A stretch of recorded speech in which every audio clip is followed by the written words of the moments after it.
products which are, require petroleum or even gems and jewelry, they all, the falling rupee or a weaker rupee will definitely affect that. And it will affect the overall economy, which in turn means that the government may not have that much of leeway to spend on infrastructure.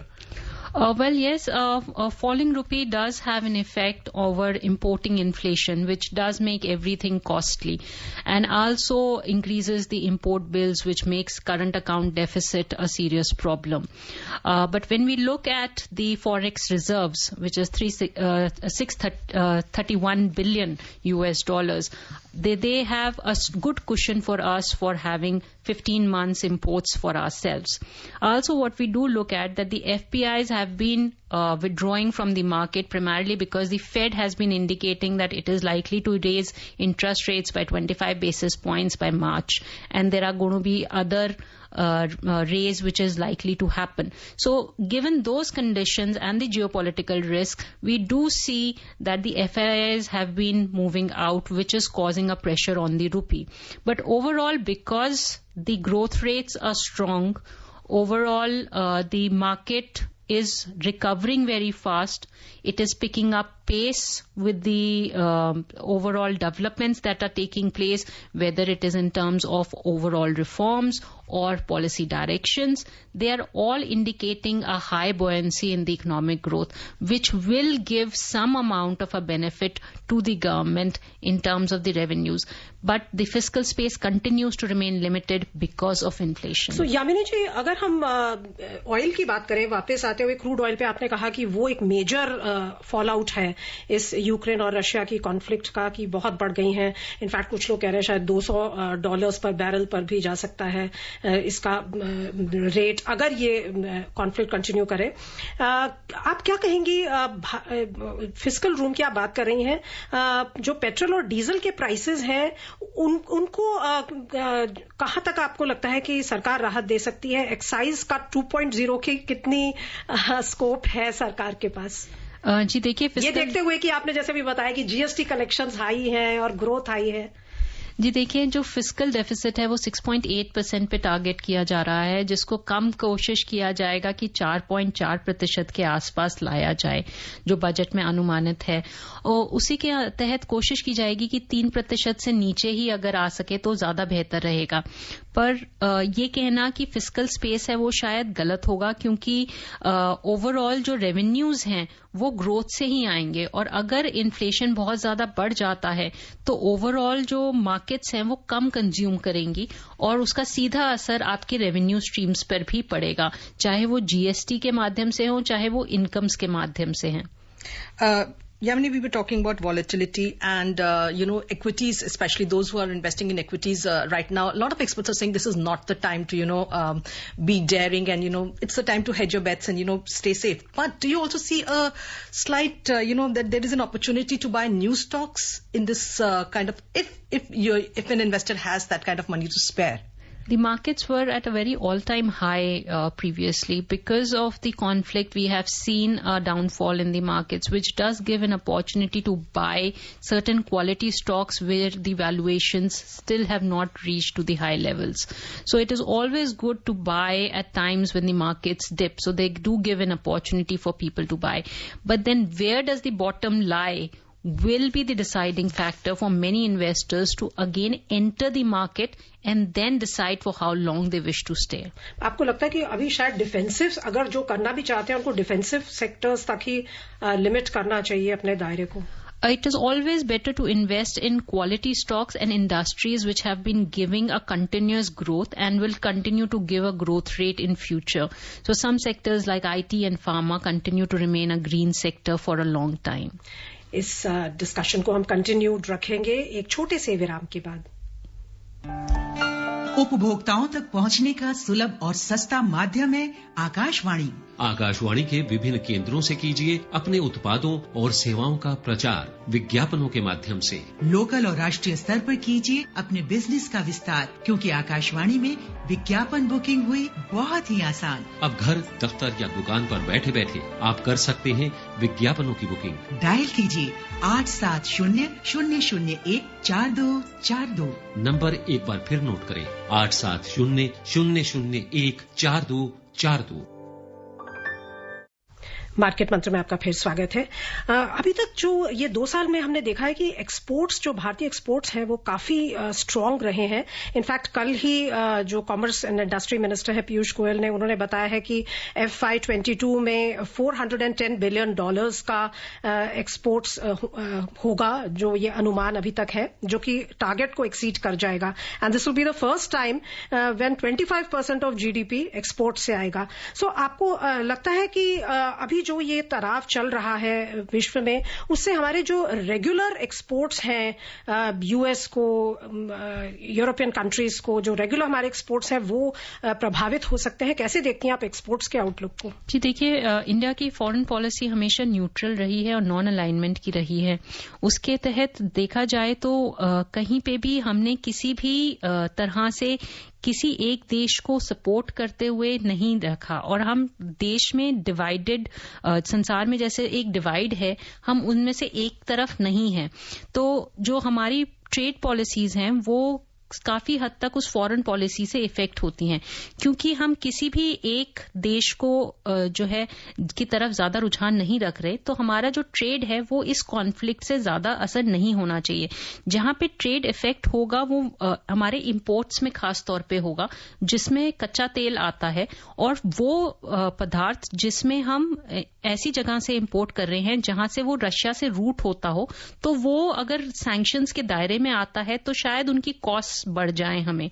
पर overall क्योंकि हम Russia से भी import और export कर सकते हैं और बाकी के देशों से भी एक्सपोर्ट और इंपोर्ट कर सकते हैं, तो मुझे नहीं लगता कि भारत के जो स्थिति है उसमें उनको ऊपर असर पड़ेगा। तो डाइवर्सिफाइड है हमारे एक्सपोर्ट्स और इंपोर्ट्स, तो कहीं कहीं कुछ कुछ क्षेत्रों में आपको लगता है हमें फायदा भी हो सकता है, शायद हम अपना एक्सपोर्ट्स का दायरा बढ़ा सकते हैं, जहां जो अभी संकटग्रस्त देश हैं जहां वो करते थे एक्सपोर्ट स्टील के या व्हीट या और पदार्थों के। जी बिल्कुल, एग्री प्रोडक्ट्स के अंदर जहां पे प्रोडक्ट्स रशिया सप्लाई कर रहा था यूरोप को और US को, वहां पे हमारे लिए एक जो है बन सकता है कि हम वहां पे एक्सपोर्ट्स करें, क्योंकि सैंक्शंस लग जाएंगे तो वो एक्सपोर्ट्स नहीं होंगे। और वैसे ही अभी भी जो है स्विफ्ट के दायरे में बैंकों के ऊपर सैंक्शंस लग गए हैं, तो उसके तहत भी रशिया के जो एक्सपोर्ट्स हैं उनके लिए जो रिक्वायरमेंट आएगी वो इंडिया की तरफ रूट हो सकती है। और आपको क्या लगता है कि जो रूपी रूबल की बात हो रही है as a alternative to SWIFT, जो भारत के एक्सपोर्टर्स हैं या भारत के जो इंपोर्टर्स हैं, अगर वो रूपी रूबल का रास्ता अपनाएं, वो कितना रियलिस्टिक पॉसिबिलिटी है, देखते हुए कि रूबल में इतनी ज्यादा वॉलेटिलिटी है अभी? जी देखिए, जब ये दो देश आपस में ट्रेड करना चाहते हैं तो उस ट्रेडिंग में उतनी वॉलेटिलिटी नहीं आती। जब वो बाकी के देशों के साथ ट्रेड कर रहे होते हैं तो उसके अंदर वॉलेटिलिटी ज्यादा नजर आती है। तो रुपए रूबल में एक ट्रेड होना आसान हो सकता है, क्योंकि हम पहले भी ट्रेड करते आए हैं, पर क्योंकि डॉलर को एक अंतर्राष्ट्रीय करेंसी का दर्जा मिला हुआ है, उसमें ट्रेड करना लोग प्रेफर करते हैं क्योंकि उसमें लिक्विडिटी अवेलेबल होती है। पर क्योंकि दो देशों के संबंध ठीक हैं, तो उन संबंधों के तहत अगर ट्रेड किया जाए तो ज्यादा असर नहीं होता। आइए इस चर्चा को जारी रखने से पहले अंतर्राष्ट्रीय बाजारों पर एक नजर डाल लेते हैं। अमरीकी शेयर बाजारों में कल रात की मंदी के बाद एशियाई शेयर बाजारों में आज गिरावट का रुख था। चीन का शंघाई कॉम्पोजिट सूचकांक 2.4% गिरकर बंद हुआ। जापान के निक्केई सूचकांक में 1.7% की मंदी दर्ज हुई। हांगकांग का हैंगसेंग 1.4% के नुकसान में रहा। सिंगापुर का स्ट्रेट्स टाइम्स सूचकांक 1.2% की गिरावट पर बंद हुआ और दक्षिण कोरिया के कॉस्पी में 1.1% का नुकसान दर्ज हुआ। यूरोपीय बाजारों की बात करें तो आज दिन के कारोबार में रुख मिला जुला था। लंदन के फुटसी में कोई खास बदलाव नहीं हुआ था। फ्रांस के कैक में 1.3% की तेजी थी और जर्मनी का डैक्स 1% की बढ़त पर था। Moving on to the US market, the Wall Street's main indices fell sharply yesterday, with the Nasdaq Composite confirming it was in a bear market. The three major US stocks declined as the prospect of a ban on oil imports from Russia sent crude prices soaring and fueled concerns about rising inflation. The Dow Jones Industrial Average Index lost 2.4% and the S&P 500 plunged 3% and the Nasdaq Composite tumbled 3.6%. Yamini, we see that even the Chinese the Shanghai Composite lost, and Asian markets overall are in a, downfall. Talking about, if I, the Indian market specifically, the global brokerage firm, Credit Suisse, today has downgraded Indian equities from overweight to underweight.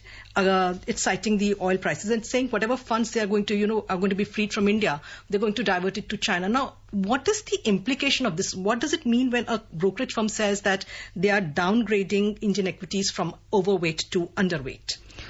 Well, overall, again, it has something to do with the way they actually look in for their portfolio diversification. So when they change their markets for portfolio diversifications, they're looking in from returns from China more than from India. So that is how they weigh the markets. But again, what one needs to look at is as to how the conflict will unfold and how it will affect the markets.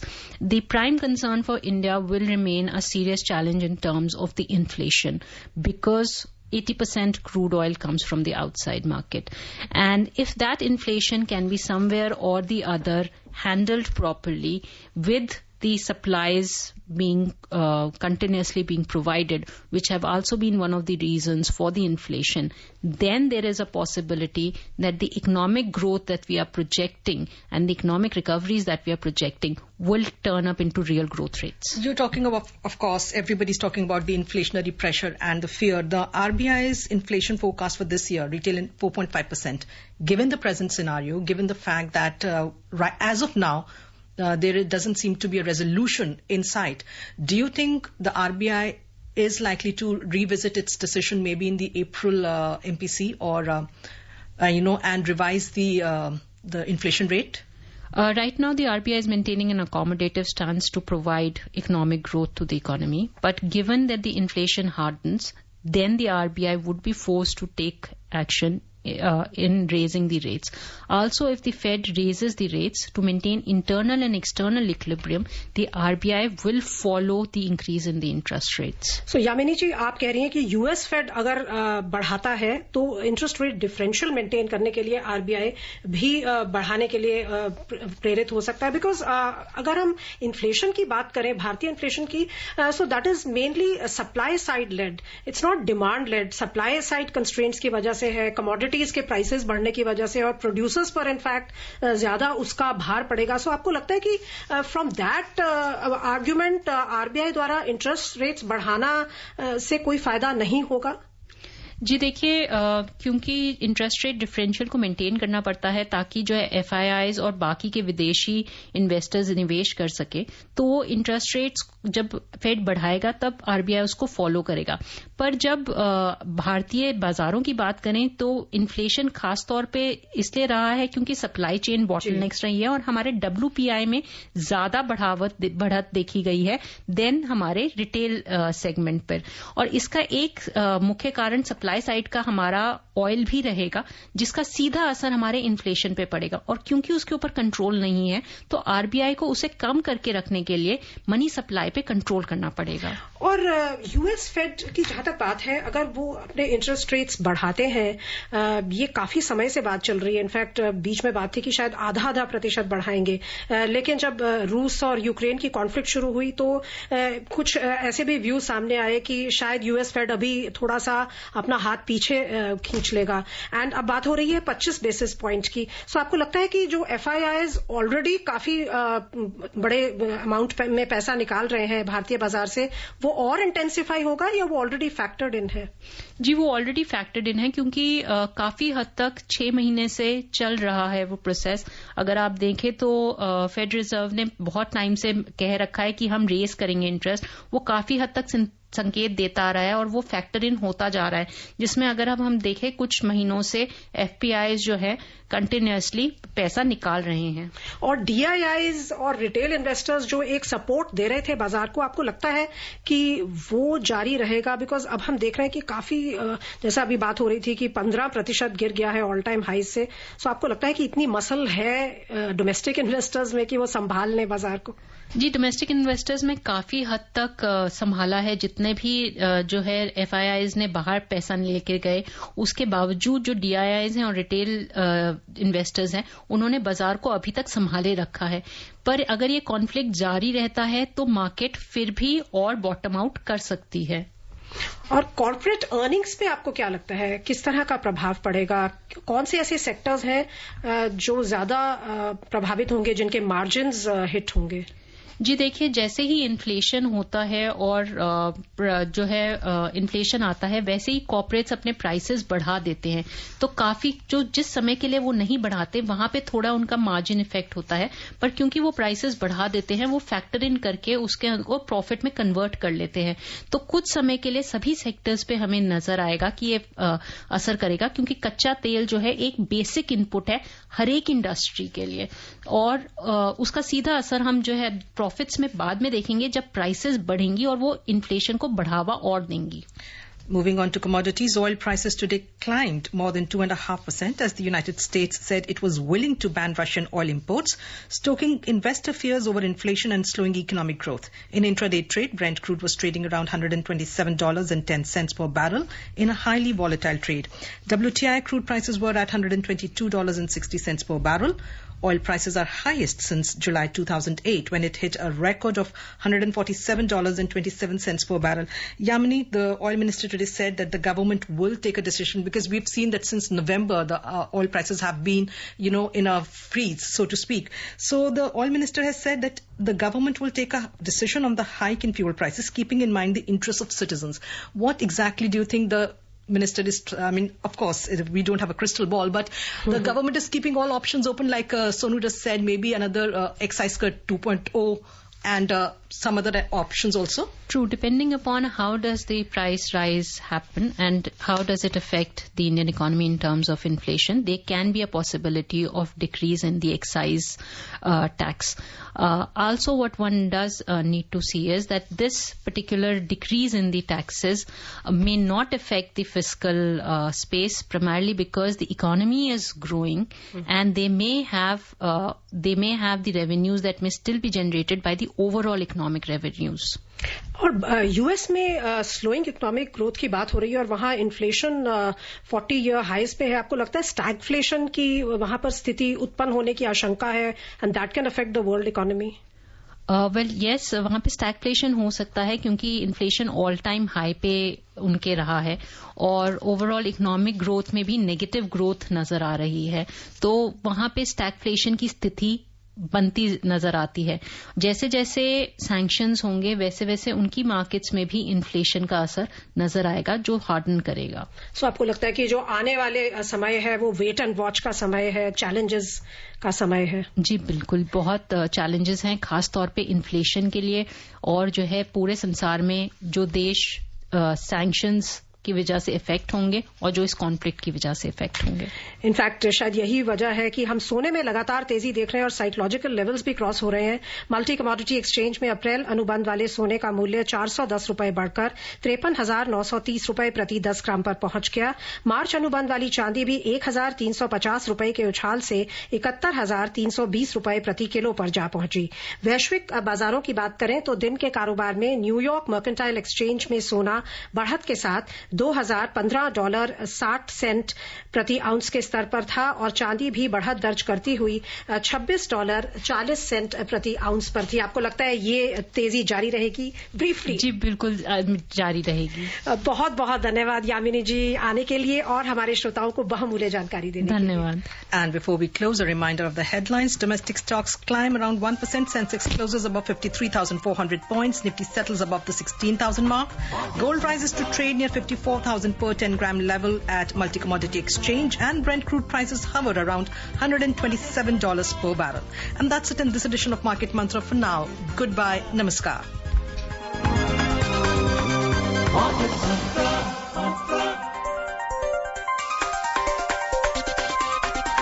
Market Mantra.